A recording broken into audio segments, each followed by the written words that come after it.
Hi all, I've been sent a very interesting engine versus engine game which I'd like to share with you. It was played in stage 2 of the ongoing 7th season of TCEC. I like to call it TCEC. In stage 2 the engines are playing completely without books, so no opening books at all. And Martin, the organiser, Fronson, said he would like to see a video of it from me, so I thought I'd give it a go. So Stockfish playing white, Stockfish 231014, whatever that means, and rating of 3243, so over 3,000 there. And Jonny 6 is the opponent with black, 2960. Jonny 6 reminds me of Here Comes Johnny in The Shining, which, funny enough, was directed by Stanley Kubrick, who was a great chess fanatic. Chess appeared in a lot of his films. I don't know if the name of the engine relates to that at all. I'm just speculating there. There's actually a wiki page for computer chess and technical information about Jonny. It's a UCI compatible freeware chess program by Johannes Zwanger. So maybe that's after the author's name, Johannes. Maybe that's Jonny there, not the Kubrick connection. It played in the All-World Computer Chess Championships since Graz 2003, so quite a veteran. It became Blitz champion at the World Computer Chess Championship of 2011 and runner-up in 2013. Okay, so Jonny's pretty good. So we see D4 and D5 from Jonny. Okay, nothing too adventurous there. C4. And now, yeah, I guess we see a sort of form of materialism. If the engine's without book, it would seem to think that it's a good idea to play the Queen's Gambit Accepted. In my live book, the Queen's Gambit Accepted is quite popular actually. It's the third choice, but the most popular at the moment is C6, followed by E6. But D takes C. Queen's Gambit Accepted is the third most popular move statistically. We see white now wanting to safely regain the pawn with E3, and usually black, in terms of live book, just plays knight F6, allows white to immediately regain the pawn. Second most popular is E5, just striking in the centre. E6, third most popular. For example, knight F6, if it takes here, E6, this has been played a lot, this position. But black actually played like the 5th most popular move, so off its own back, it played bishop E6, and it actually might not be too terrible to do this. Actually, it's a bit of a nuisance for white to regain the pawn. For example, I think Queen A4, black can actually play the nuisance move C6, and if we play bishop takes, we've got B5. Ouch, winning a piece. It's a bit of a nuisance. Not so easy to to completely crush this. There's nothing crushing.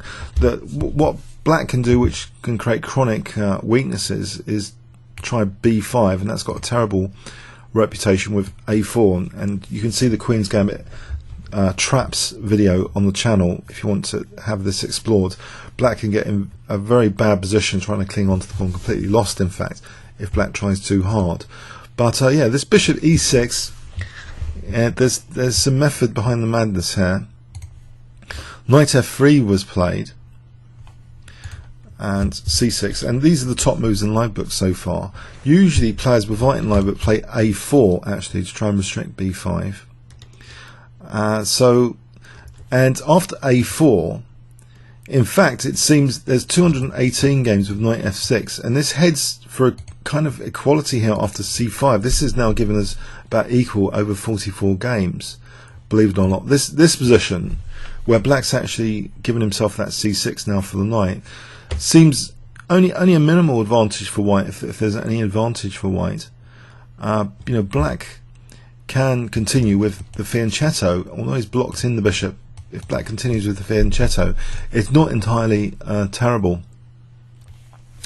But anyway, we don't see A4, and this makes it theoretically interesting to explore another idea. Actually, we see the 4th most popular. More popular is also like second most, knight C3, queen C2, but we see knight BD2.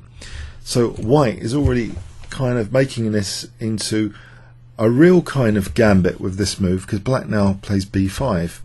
That was the whole idea of why humans generally play a4 here. But now a4 now, and we see knight f6, a takes, c takes, and now this move b3. And this reminds me a bit of a recent Magnus Carlsen against Nakamura encounter, a bit similar to this, where Magnus lost some time with the knight, but he provoked black to have weaknesses. We see c3, so offering the b5 pawn, but is this trouble for white? So bishop takes, bishop d7. With the light square bishop going, white's going to be a bit weaker on the light squares. And okay, but you know, black's also got this potentially. Is that a strength or a weakness, this pawn? Is it going to be a dangerous pawn, or is it going to be rounded up? So at the moment we're equal. 3, 4, 5, 6. 1, 2, 3, 4, 5, 6. So black has given back the pawn. And yeah, engine evaluation for me here on my little Stockfish is only 0.36 for white in this position. If knight c4 had been played, why did the knight go back? I think that's okay as well, actually. There's no big problem. But the knight went here to seemingly like attacking the pawn. It's protected, and black is now threatening c2. So white does something about that. Queen c2, and is also now potentially playing knight takes c3, because if knight d5 there might be bishop d2 potentially. So we see knight d5 from black here. And it now looks dangerous for this knight b4. So if we played e4, then I think that would be bad news, potentially, or it might not even be too terrible here. This might not be a disaster apparently, but white does something about knight b4. He plays bishop a3, and it also means now that any e6, black will forfeit casting rights if he takes with the king or the rook. He could take with the knight, but black energetically plays e5 nevertheless here. If g6, then e4, and the knight hasn't got the b4, and this is quite nice for white. This position here should be quite nice for white. So we see black energetically playing e5 to try to break up white's pawn center, and another implied pawn sacrifice. So very aggressive stuff. So white actually took on f8. And we see king takes f8, keeping the knight eyeing e5.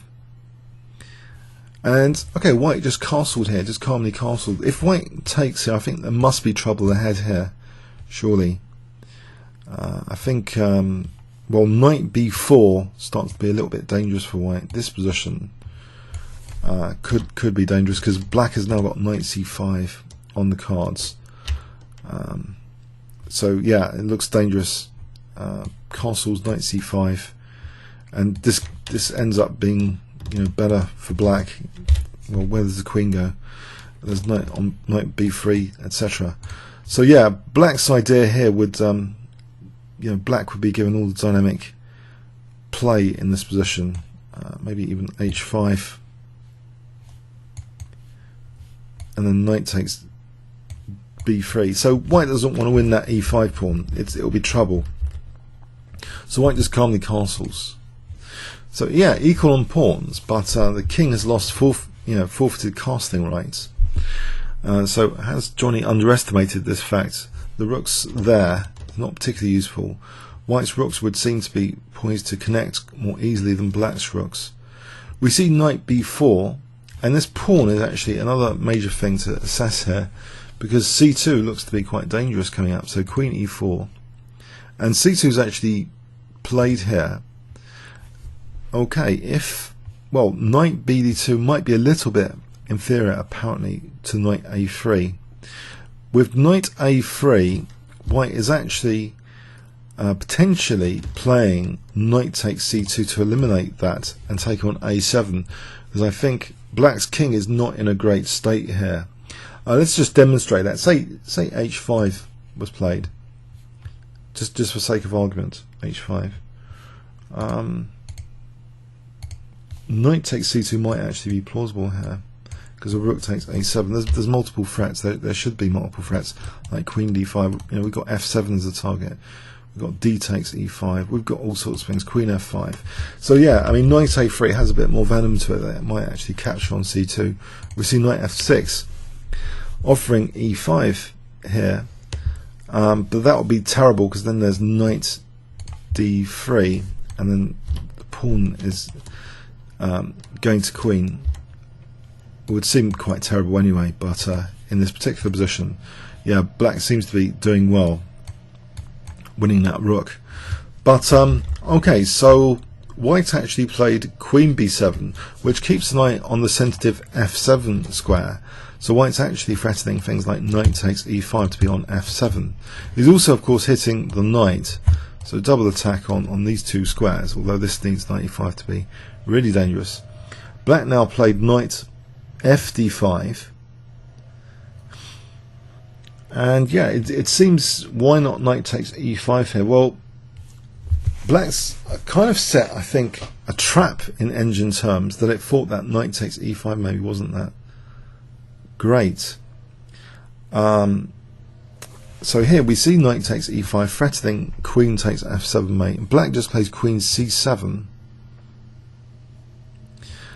and here yeah, I possibly white could take this, but white actually played queen b5, so that holds the d3 square against knight d3s. And the thing is, though, this seems to be part of the kind of virtual trap, because now black has this forcing move, which would, you know, if the queen is not on this diagonal, is that a problem? Or if the queen goes to e2, is that a problem? Let's have a look at queen e2. Queen e2, maybe black just queens here, and white's got the classic back row weakness, which is exploited there. That looks better for black. So the queen actually went to a4, and it looks as though knight d3 is going to be useful. At the moment, the knight on e5 actually is controlling d3. Black actually played a5 here, and yeah, it looks a little bit awkward. And also, what's going on with c1 here? Another point is, by the way, if c1 in this position, then what was happening here? Why didn't black play c1? Well, rook a takes c1, and this is fascinating. Takes the queen away from critical squares like f7 for defending potentially, and white can actually now in this position get an advantage, believe it or not, by cutting the queen away from the defense of f7 with knight c4. So this looks like an instructive chess engine rook sacrifice, where the queen's cut away from f7, and white's now threatening not only the queen but also this powerful move queen d7. With the king on f8, it's not as safe as if it had castled and the rook was on f8, of course. So f7's a really major liability in this position. It seems white is doing fantastically well. White is doing really quite well in this position, a clear advantage potentially. And it's a little bit similar to the game continuation in some respect. Here, if queen c2, it looks as though, you know, queen f5 might be to the rescue. You know, queen d7, but no, that stops queen f5. White will still be okay there. Just about, it seems. There's some compensation here going on. But okay. Black didn't queen the pawn there, so a5. And in fact now white forces again, well, and tries to encourage black to queen the pawn, because white now plays knight b5. So it's putting a threat to the queen, but also to a5. So let's see if black doesn't queen here. Let's take some options. If black doesn't queen, if black moves here, then possibly queen a3, and this should be okay for white. White's controlling this pawn. It looks to be safe enough pretty soon. So anyway, black actually took this opportunity to queen here.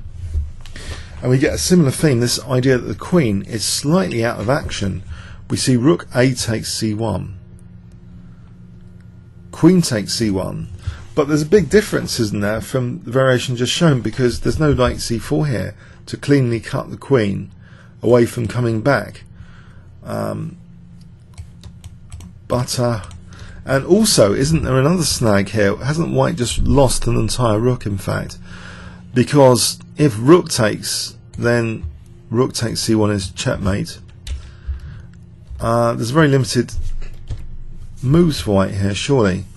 If the knight moves to try and play queen d7, then even stronger than queen c7, well, that actually might still be okay for white, queen c7, because knight takes and queen takes a5, and this looks good, actually quite good for white. There's good compensation here for the knight down. It's actually in white's favour. But black would actually have, in this particular case, queen takes f1, and if takes check, and we're forking the queen and king, and here we can throw in a check to kick the king away from the rook, and can't use these two squares, and then we play knight takes a4, and black's winning. So white played a spectacular move here, actually, to queen takes c1. White's play, can you guess what white played if I give you 5 seconds starting from now?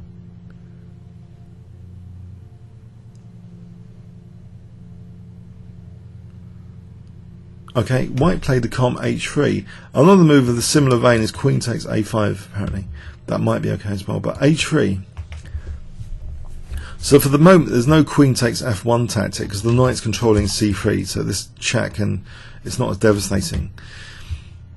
The queen simply went to c2 here. It seems, with a potential idea, well, this diagonal seems useful for defense of f7, intuitively. Okay, so here we see white now, a rook down. Has this really been calculated by Stockfish in white's favour? It's that king on f8 with the pawn there which makes the position very, very unique and exceptional, carrying its own rules. White has 6 pawns against the 4, so 2 pawns for the rook. It's just that king, is that a bit unsafe?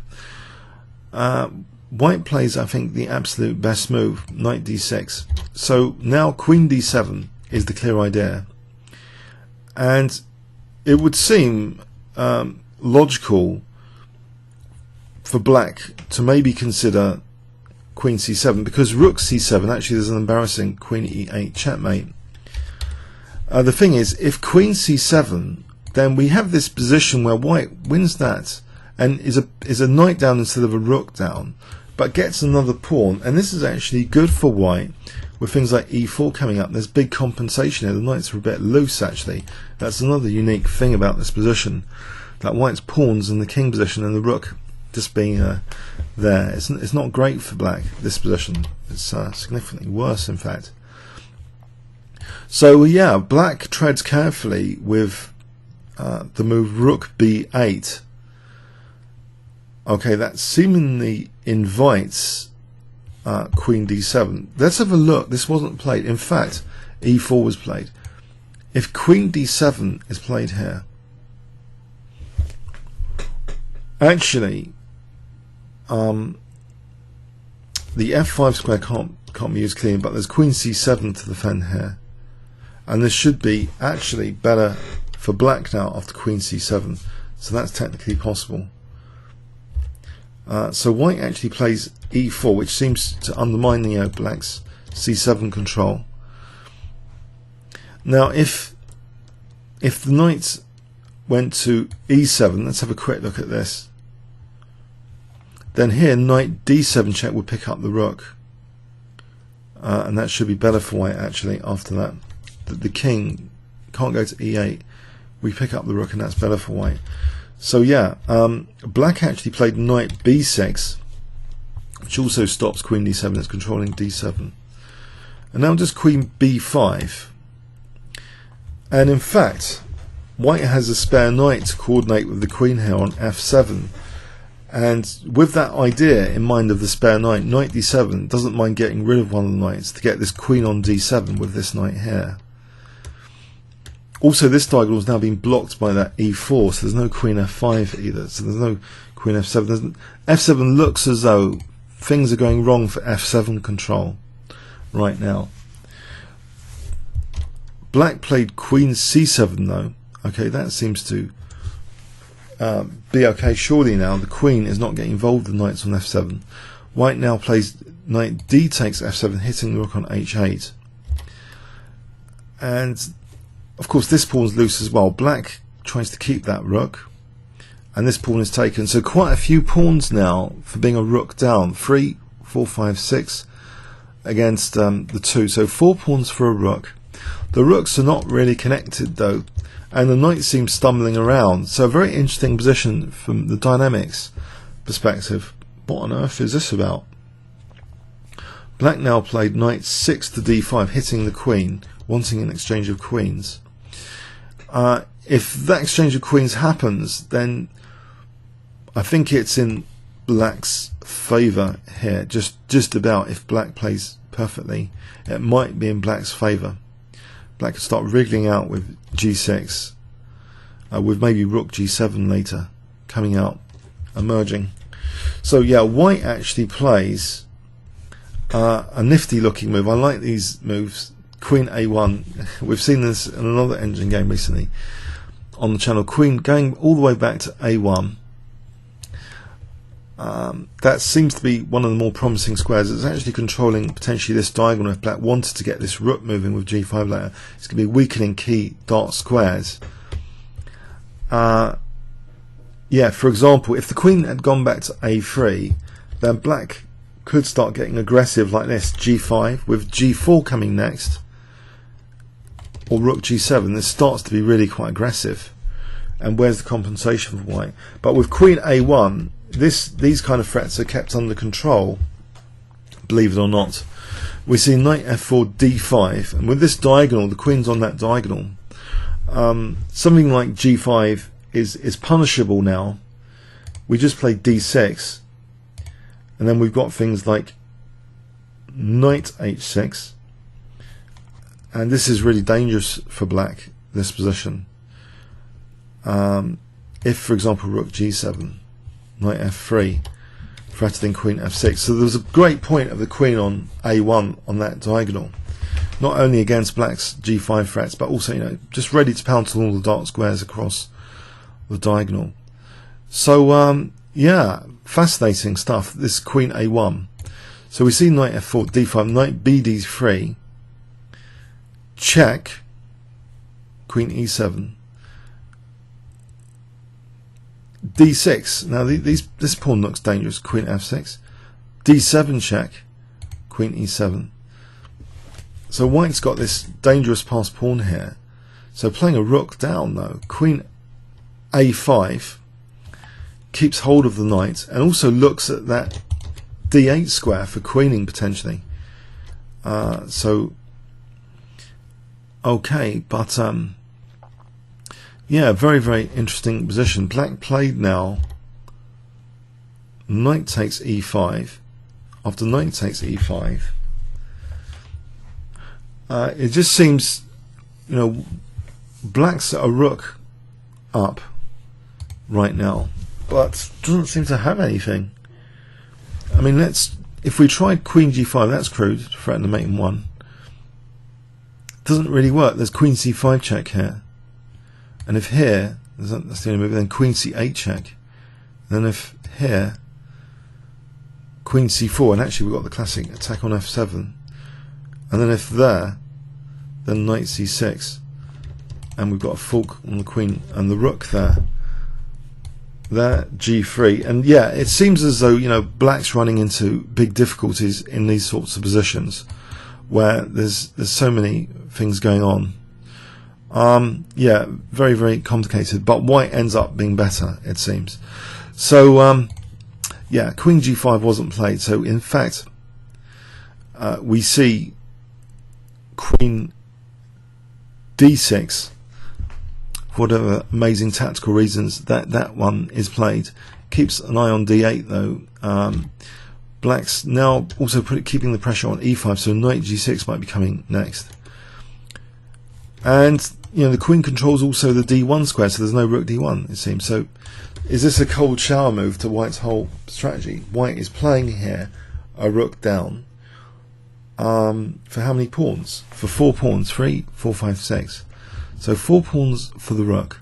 The rook's not connected, but there seems no way to drive the pawn to queening here. How is this possible? Black's also going to be playing knight g6. White needs a good move here. What does White play here? You know, if rook e1, then knight g6. I mean, this doesn't look. I mean, it looks a little bit dangerous for the pawns, but is this sufficient? Is this really sufficient? It seems a bit doubtful, but apparently this might be just about okay for White because there's perpetual check scenarios here. But White actually played an astonishing move in this position, which I think normal human players really wouldn't like the look of particularly. Can you guess if I give you 5 seconds? Okay, king h2, so it looks as though even though the king's lined up on that diagonal, it means here that rook d1 can potentially happen without this being check. That's a very interesting tactic to take away the check from losing a rook, from distracting the queen to d1, which would loosen Black's control of this diagonal for queen c5, for example. So Black played here now in this position knight g6. Let's take an example of what's going on here. I mean, say g5 was played, then rook d1, distract the queen, it's not check. We can use this diagonal, either a3 or c5, and then we can come in here. Well, maybe g5 wasn't the best example, yeah, because Black's getting kind of done in here. He has to give up the queen. Okay, let's try another example. Instead of g5, well, we can't move the rook too many places. We don't want to loosen the back row. Black can't actually do that much without creating a fundamental weakness. Let's just try rook h8. Then rook d1 as an example. Taking here, check is actually a mate in 4 here because of queen c8 check. That doesn't really help things. Yeah, it's not much it seems Black can do here apart from knight g6 in fact. So yeah, king h2, knight g6 was played, but now White has this move f4, so that's the beautiful rook on the same line as the king, so Black can't take that without the discovered check. We see king e7, so being a rook down seems to be quite good fun so far now. And now we see knight c4. It means the queen's got access to quite a lot of possibilities here, as well as attacking the queen. Queen d4. Queen g5 might be tempting, but you know the king takes, and it's a bit messy after that. But actually, f5, driving the knight back. If the knight goes here, then this looks good for queen c7 now, threatening this. And if it takes here, then check. And this is bad news for Black. There would lose the rook. And f7 runs into knight d6 check.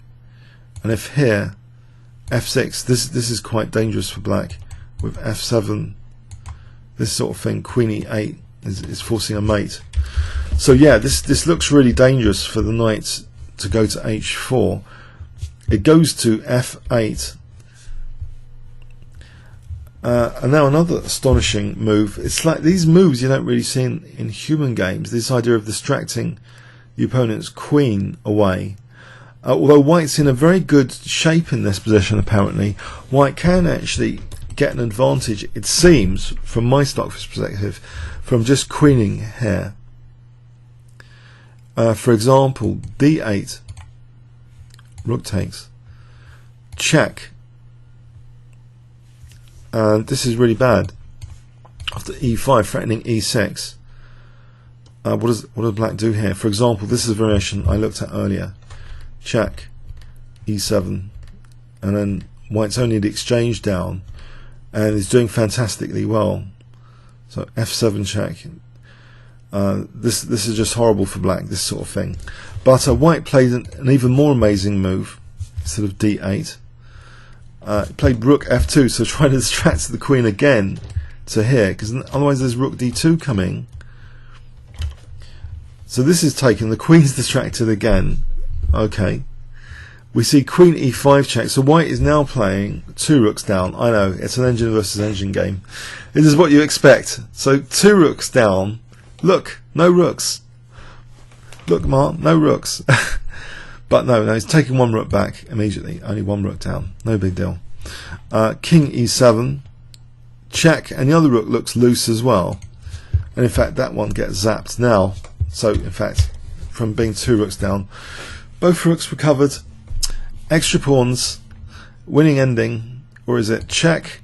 There's a nuisance check which picks up a pawn for black here after king e2 takes. We see knight e3 protecting f5, protecting g2, stopping queen c2. Oh, that's very convenient for white. Knight e3. So white's now just two pawns up. And the game continues a little bit longer. But it starts to look like a consolidation job here. Yeah, check, check. Queen's come off. It's over. It's really over. And it was resigned, I believe, by the operator on behalf of the engine. When it goes over a certain threshold, it gets resigned. So yeah, 60 move game, a thriller with the rook sacrifice. This improvising opening book, this interesting test of bishop e6.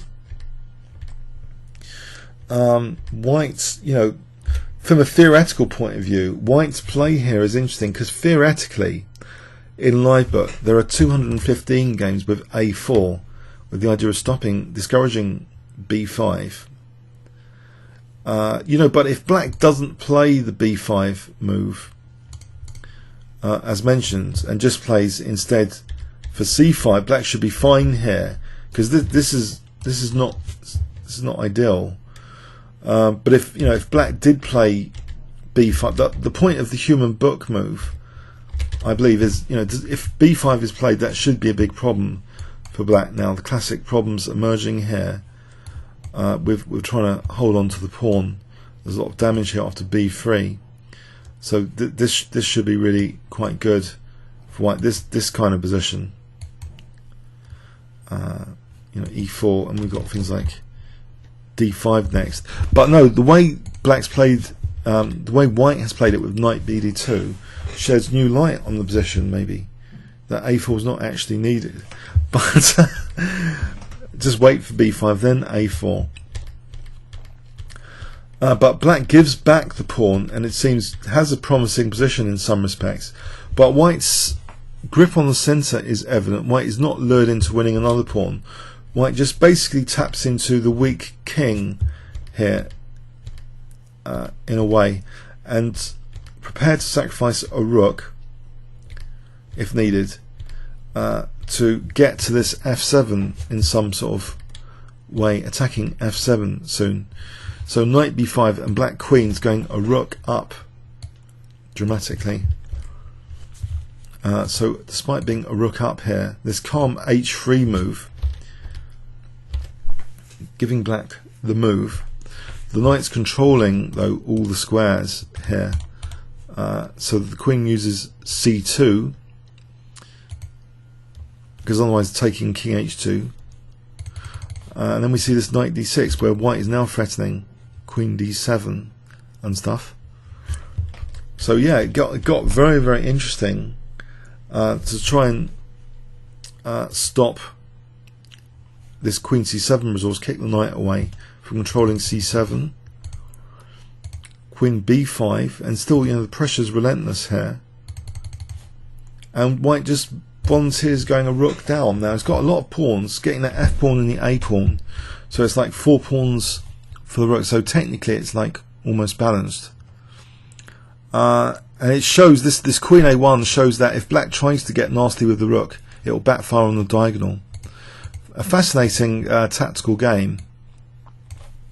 Check. Yeah, we saw white's pawns getting to dangerous proportions at d7, and black seemingly trying to control things. But again, tactical brilliance here with another kind of rook sacrifice implied of rook d1 coming on the cards here to get the queen away from that critical diagonal. So yeah, now the rook on f1 is useful there for f4. Yes, it's beyond human comprehension, really. And then another distraction of the queen. It's like these routine distractions of the black queen throughout this game using the rooks. But here, yeah, both of black's rooks are dropping off. So one drops off there, with white now threatening knight e7, knight c6 actually, with big combination with the queen and knight to mate here. You know, if black didn't play king e7, let's just touch on this briefly, because that basically lost this rook. So say black did this, I think the king would be in trouble. Just knight b6 check, black would have to give up the queen here, because here there's a mate in 6, as you might expect. The queen and knight coordination, you know, are quite evident in some of these lines. So this is like mating. So yeah, black had to give back both rooks. And after that, yeah, it started to be like consolidation, just 2 pawns up. Wow. Yeah, fun stuff. Comments or questions on YouTube, and you can. I'll give you the link in the description. You can follow the TCEC as it's evolving, the stage 2. Thanks very much.